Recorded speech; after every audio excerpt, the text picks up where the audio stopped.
मैं हूँ जैद इनामदार और आप देख रहे हैं इंसाफ 360 न्यूज़। अस्सलाम वालेकुम।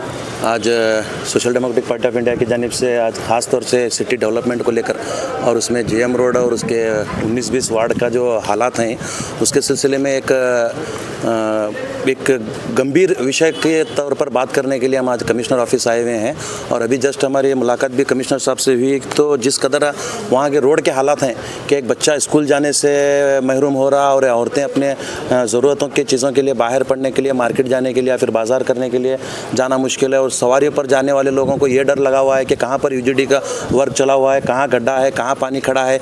ये चीज़ों का इल्म नहीं रहने की वजह से पूरे एरिया में जो है एक खौफनुमा माहौल छाया हुआ है। और साथ ही साथ इसका असर बच्चों की तबीयतों पर और बुज़ुर्गों की तबीयतों पर तक पड़ रहा है। जिस कदर मौसम का बदलाव अचानक से हुआ है पूरे मुल्क भर में, इसका असर सबसे ज़्यादा अभी अगर देखने को मिलेगा तो हमारे जेएम रोड पर मिलेगा। क्योंकि जिस गंदगी के अंदर हमारे गुजर बसर हो रहा है, ये हमारे लिए एक बहुत बड़ा शर्मनाक बात है। इतना बड़ा सिटी बीजापुर एक हिस्टोरिकल प्लेसेस होने के बावजूद भी एक इतने घटिया तरीके से कुछ एरिया को जो है नज़रअंदाज किया गया है। ये एक ऑफिसर्स के लिए या फिर सिटी एमएलए के लिए हो या कॉरपोरेटर्स के लिए हो या मेयर के लिए हो, इन तमाम लोगों के लिए जो है एक बहुत बड़ा सवालिया निशान है। और साथ ही साथ ये सिर्फ सवालिया निशान नहीं है, मैं आप लोगों के सामने कहता हूँ कि वहाँ पर जो जानें बसती हैं लाखों की तादाद में, उन जानों की जो है उन पर उनके जानों की फ़िक्र को लेकर ये एक बहुत बड़ा सवाल है। क्योंकि वहाँ पर जो जानें बसती हैं, ऐसा लग रहा है गवर्नमेंट के नज़र में या फिर एमएलए के नज़र में या फिर कॉरपोरेटर के नज़र में या फिर मेयर के नज़र में वहाँ पर बसने वाली जानों की कोई कीमत नहीं है या फिर वहाँ पर रहने वाले लोगों की कोई औकात नहीं है, ऐसे जो है नज़र आ रहा है। तो इसी सिलसिले में आज हमें कमिश्नर साहब से एक डीप डिस्कशन करते हुए हम लोगों ने वहाँ पर वार्न किया हुआ है कि अगर यहाँ पर आप जल्द से जल्द अगर काम को स्टार्ट नहीं करेंगे तो हम दूसरे स्टेप लेने पर आप हमें मजबूर ना करें, जल्द से जल्द वहाँ पर काम स्टार्ट करें बोलकर। तो सर ने हमें कहा है कि कम से कम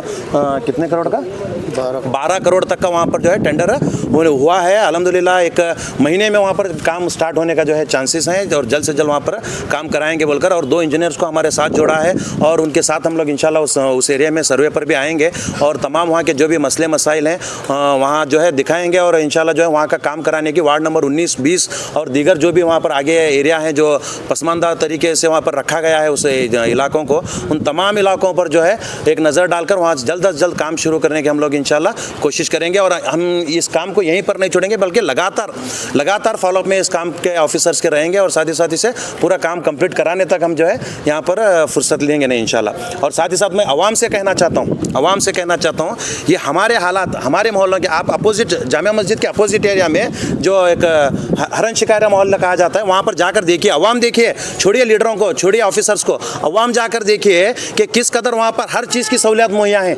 वहाँ पर सीसी रोड है और 24 आवर्स पानी का जो है सहूलतें हैं और नल का वहाँ और लाइट का वहाँ पर जिस कदर सहूलियत है, रात भर वहाँ पर ऐसा लगता है कि यहाँ रात ही नहीं हुई है। तो उस कदर एरिया वहाँ के एरिया चमक रहे हैं।